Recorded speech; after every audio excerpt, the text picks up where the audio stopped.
Hello friends, तो चलिए हम लोग सी प्लस प्लस को स्टार्ट करते हैं और थोड़ा सा आगे बढ़ते हैं। ओके, तो आज हम लोग करने क्या वाले हैं कि सी प्लस प्लस का जो भी कॉन्सेप्ट है उसको हम पहले थोड़ा सा रिवाइज करेंगे और उसके बाद क्लास के साथ में हम लोग पॉइंटर को किस तरह से यूज करते हैं। तो जैसे हमने आपको बताया था स्ट्रक्चर के साथ में, स्ट्रक्चर जब हम बनाते हैं तो उसमें जो मेंबर वेरिएबल्स होते हैं उनको हम किस तरह से पॉइंटर का यूज़ करके एक्सेस करते हैं, है ना। तो वो सारी चीज़ें हम लोग क्लास के साथ में भी देखने वाले हैं। ओके, तो सबसे पहले मैं क्या करता हूँ, मैं एक यहाँ पर क्लास बनाता हूँ और जैसे मैं क्लास लिखा तो यहाँ पर सजेस्ट कर रहा है तो मैं इसको इंटर करता हूँ। ओह, तो जैसे ही हमने इंटर किया तो इसने हमें बहुत सारा कोड दे दिया। इसने क्या किया, ये हमारी क्लास है तो एक क्लास बना दिया है। इस क्लास का नाम ये रखा है जिसमें प्राइवेट फील्ड में डेटा को है, पब्लिक फील्ड में इसने कुछ फंक्शंस बनाए हैं। ओके, ये एक टाइप समझ लीजिए कि स्पेशल टाइप के फंक्शन है जिन्हें हम कंस्ट्रक्टर या डिस्ट्रक्टर बोलते हैं। कंस्ट्रक्टर डिस्ट्रक्टर जिसको हम बाद में देखेंगे, तो फिलहाल मुझे ये सब चाहिए नहीं, मुझे एक क्लास बनानी है। तो मैं क्या करता हूँ, लेट से मैं रूम नाम से एक क्लास बनाता हूँ। ओके, और यहाँ पर मैं लगा देता हूँ सेमीकलन। अब मैं क्या करूँगा कि मैं यहाँ पर कुछ वेरिएबल्स बनाता हूँ। लेट से मैं बना लेता हूँ इंट रूम की लेंथ होगी कुछ, तो मैं लेंथ के लिए एल बना ले रहा हूँ। ओके, और विड्थ के लिए बी बना ले रहा हूँ, हाइट के लिए मैं एच बना ले रहा हूँ। ओके, तो क्या होगा कि जब भी हम इस क्लास का ऑब्जेक्ट बनाएंगे तो उसके अंदर ये 3 मेंबर वेरिएबल होंगे। ओके, तो हम लोग क्या कर रहे हैं, हम लोग रूम का यूज करके लेट से रूम 1 नाम से एक ऑब्जेक्ट बना रहे हैं। ओके, तो क्या होगा, ये जब रूम 1 ऑब्जेक्ट बनेगा इसके अंदर 3 मेंबर वेरिएबल होंगे। अब अगर हमें इनमें वैल्यू रखनी है तो मैं अगर रूम 1 डॉट लिखूँ तो मुझे कोई सजेशन नहीं मिल रहा है, तो मैं रूम 1 डॉट एल लिख करके इस तरह से मैं इसमें वैल्यू नहीं रख सकता, क्योंकि बाय डिफ़ॉल्ट जो क्लास होता है उसके सारे मेंबर प्राइवेट होते हैं। तो ये प्राइवेट हैं, अगर कोई भी चीज़ प्राइवेट है तो उसको हम बाहर से डॉट लगा के एक्सेस नहीं कर सकते।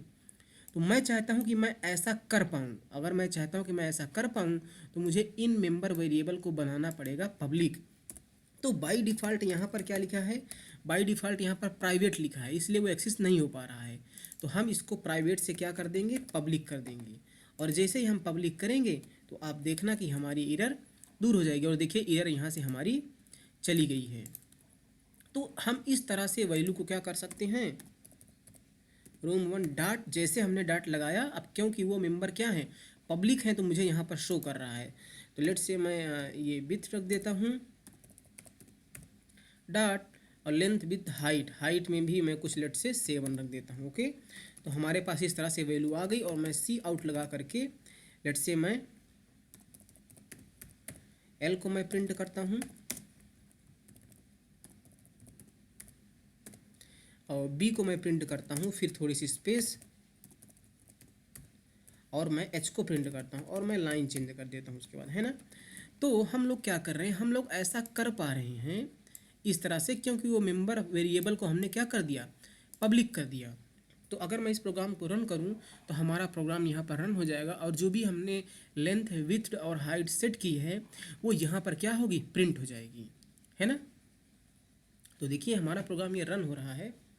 अब पहली बार है तो ये थोड़ा सा टाइम लगाएगा। देखिए कंपाइलेशन वाला स्टेप और ये रन वाला स्टेप यहाँ पर लिख दिया, तो देखिए 5 6 7 यहाँ पर प्रिंट हो गया है। अब मैं क्या चाहता हूँ कि जिन में इस तरह से हमने मेंबर वेरिएबल को एक्सेस करके उसमें वैल्यू को रखा और इसे हमने प्रिंट कर दिया, अब मैं क्या चाहता हूँ कि मैं पॉइंटर का यूज़ करूँ। तो अगर मुझे इस वाले ऑब्जेक्ट का एड्रेस किसी पॉइंटर में रखना है तो मुझे एक पॉइंटर वेरिएबल बनाना पड़ेगा। तो मैं यहीं पर बना लेता हूँ स्टार पी नाम से, है ना। तो अब पी का टाइप क्या है, रूम है, और इस ऑब्जेक्ट का टाइप क्या है, रूम है ना। पॉइंटर जिस टाइप के होते हैं उसी टाइप के वेरिएबल का एड्रेस कंटेन कर सकते हैं। तो पी में हम लोग लिख देंगे, तो हम लोग पी इक्वल्स टू लिखेंगे एड्रेस ऑफ रूम 1, है ना। अब क्योंकि हमने पी में रूम 1 का एड्रेस रख दिया तो जो पी है वो इस वाले ऑब्जेक्ट को पॉइंट कर रहा है। तो अब अगर हम पॉइंटर का यूज़ करके इस ऑब्जेक्ट के मेंबर वेरिएबल को एक्सेस करना चाहते हैं तो हम डॉट ऑपरेटर नहीं बल्कि एरो ऑपरेटर का यूज़ करेंगे। जब हम ऑब्जेक्ट का यूज़ करके मेंबर वेरिएबल को एक्सेस करते हैं तो हम लोग डॉट ऑपरेटर लगाते हैं, लेकिन इस ऑब्जेक्ट का एड्रेस हमने पी में रख दिया तो पी इस ऑब्जेक्ट को पॉइंट कर रहा है। तो अगर मुझे पी का यूज़ करके इस ऑब्जेक्ट के member variable L B H को एक्सेस करना है तो हम लोग एरो ऑपरेटर यूज करेंगे। तो जैसे हमने लिखा पी एरो, जैसे हमने एरो लिखा, ये देखिए मुझे यहाँ पर सजेशन मिल रहा है। तो मैं एल को एक्सेस करके लेट से इनमें 10 रख देता हूँ, पी एरो अब मैं बी को एक्सेस कर लेता हूँ, इसमें 11 रख देता हूँ, और पी एरो मैं एच को एक्सेस करके उसमें 12 रख देता हूँ। और ऐसा करने के बाद मैं फिर से ये वाला सी आउट लगाता हूँ और इस रूम 1 की जगह पर मैं लगा दूंगा पी एरो, है ना। मैं पी एरो को यहाँ से कॉपी कर लेता हूँ और हर जगह P arrow L, P arrow B, P arrow H, इस तरह से हम लोग क्या करेंगे, वैल्यूज को प्रिंट कर देंगे। मतलब कि पॉइंटर का यूज़ करके हम लोग जब मेंबर वेरिएबल को एक्सेस करते हैं तो उसके में क्या लगाते हैं, एरो ऑपरेटर का यूज़ करते हैं। अगर मैं रन करूं तो 5, 6, 7, 10, 11, 12 प्रिंट हो जाना चाहिए। देखिए यहाँ पर प्रिंट हो गया है ना। अब हमने ये पॉइंटर को यूज़ करके देखा कि हम लोग मेंबर वेरिएबल को एक्सेस कर रहे हैं। अगर हमारे पास फंक्शन हो, मेंबर फंक्शन हो, मान लीजिए हम लोग अब क्या करने वाले हैं कि हम लोग फंक्शन बनाते हैं कुछ, ओके। तो फंक्शन हम लोग बना लेते हैं।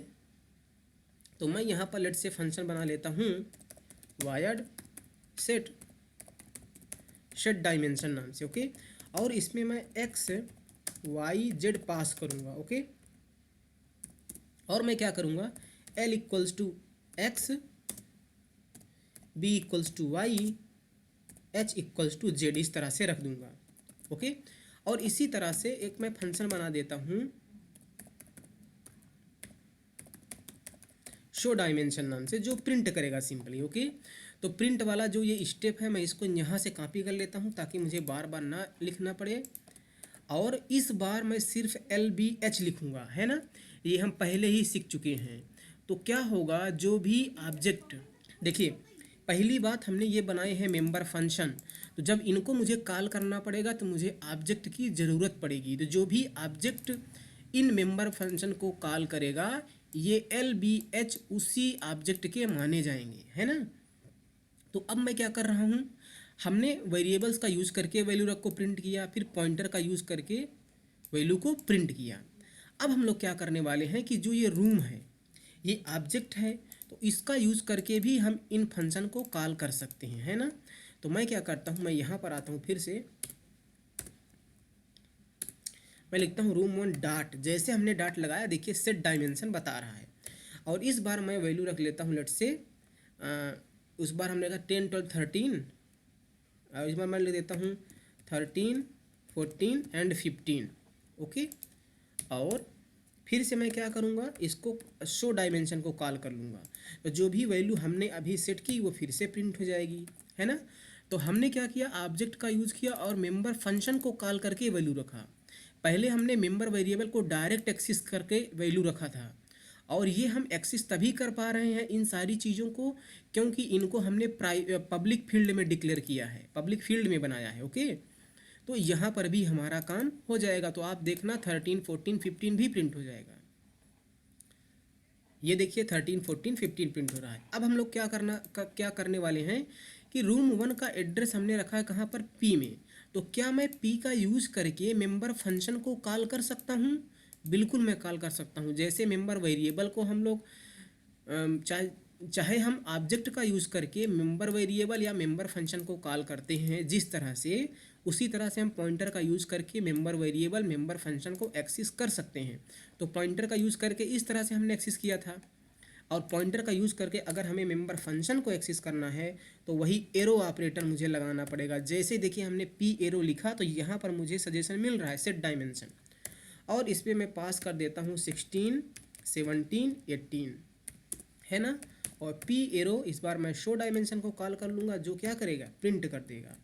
तो आप देखना कि हमारा वो भी वैल्यू प्रिंट हो जाएगा। यहाँ पर देखिए प्रिंट हो गया है। तो आप चाहे पॉइंटर का यूज़ करके मेंबर वेरिएबल या मेंबर फंक्शन को कॉल करें या ऑब्जेक्ट का यूज़ करके करें, हमने सब तरीका आपको बता दिया, ओके। तो अब और आगे समझिए कि हमने लास्ट लेक्चर में सीखा था अपने पिछले क्लास के कॉन्सेप्ट में कि हम मेंबर वेरिएबल को कभी भी पब्लिक फील्ड में नहीं रखते, है ना। ये हम क्यों नहीं रखते, क्योंकि हो सकता है कि कुछ बेकार वैल्यू इनपुट कर दी जाए, है ना। रा डेटा मतलब कि डेटा ख़राब हो, है ना। जैसे लेंथ है वो कभी निगेटिव नहीं हो सकती, है ना। तो हमने ये सीखा था और हमारा ऊप्स कॉन्सेप्ट भी यही कहता है कि जो मेंबर वेरिएबल हैं उनमें अगर आपको कुछ चेंजेस करना है तो हमेशा मेंबर फंक्शन का यूज करके ही करो। तो जो ये मेंबर वेरिएबल हैं इनको हम पब्लिक फील्ड में नहीं प्राइवेट फील्ड में बनाएंगे, और हम हमेशा ऐसे ही करते हैं। हमको समझाना था इसलिए हमने अभी पब्लिक फील्ड में बनाया था कि अगर आप पब्लिक बनाएंगे तो क्या क्या आप कर सकते हैं। अब जैसे ही हमने यहाँ पर प्राइवेट लिख दिया तो ये मेंबर वेरिएबल और मेंबर फंक्शन सब के सब प्राइवेट हो गए, उसके नीचे जितने भी हैं सब प्राइवेट हो गए। तो जो कुछ भी हमने एक्सेस यहाँ पर किया है ये नहीं कर सकते, ये इनएक्सेसिबल हो गए, है ना। लेकिन हम क्या चाहते हैं कि हम इन मेंबर फंक्शन को बाहर से एक्सेस कर पाएँ, तो इनको मुझे बनाना पड़ेगा पब्लिक। तो इसके ऊपर मुझे लिख देना पड़ेगा पब्लिक। तो जब हमने पब्लिक लिख दिया तो ये तीनों प्राइवेट हो गए और ये दोनों पब्लिक हो गए। तो जब हम मेंबर वेरिएबल को बाहर से एक्सेस कर रहे हैं तो ये एरर देगा, कहेगा इनएक्सेसिबल। ये यहाँ पर देखिए कह रहा है इनएक्सेसिबल। तो हम लोग ये काम नहीं कर सकते, है ना। तो मेंबर वेरिएबल को हम लोग जो ये एक्सेस कर रहे थे LBH को, ऐसा हम लोग नहीं कर सकते। लेकिन हम लोग फंक्शन को कॉल कर सकते हैं क्योंकि उनको हमने पब्लिक बनाया है ना। तो अब यहाँ पर आप देखिए हमने क्या किया कि एक हमारे पास ऑब्जेक्ट है और एक पॉइंटर है। पॉइंटर में हमने ऑब्जेक्ट का एड्रेस रखा है। तो चाहे हम मेंबर फंक्शन को ऑब्जेक्ट का यूज़ करके कॉल करें, और अगर ऑब्जेक्ट का यूज़ करके कॉल करेंगे तो हम डॉट ऑपरेटर लगाएंगे, लेकिन अगर हम पॉइंटर का यूज़ करके कॉल करेंगे तो हम एरो ऑपरेटर लगाएंगे। काम दोनों सेम ही कर रहे हैं, है ना। तो ये चीज़ भी आपको समझ में आना चाहिए, क्योंकि पॉइंटर का कॉन्सेप्ट इनहेरिटेंस में बहुत तगड़ा लगता है। तो पॉइंटर का कॉन्सेप्ट क्लास के साथ में किस तरह से यूज़ होता है आपको आना चाहिए। पॉइंटर का यूज़ करके मेंबर वेरिएबल हो या मेंबर फंक्शन, उनको हम किस तरह से एक्सेस करते हैं वो चीज़ें भी आपको आनी चाहिए। तो हमने पूरा चीज़ें बहुत अच्छी तरह समझाया है। आई होप कि आपको समझ में आ ही गया होगा। So thank you so much, bye bye.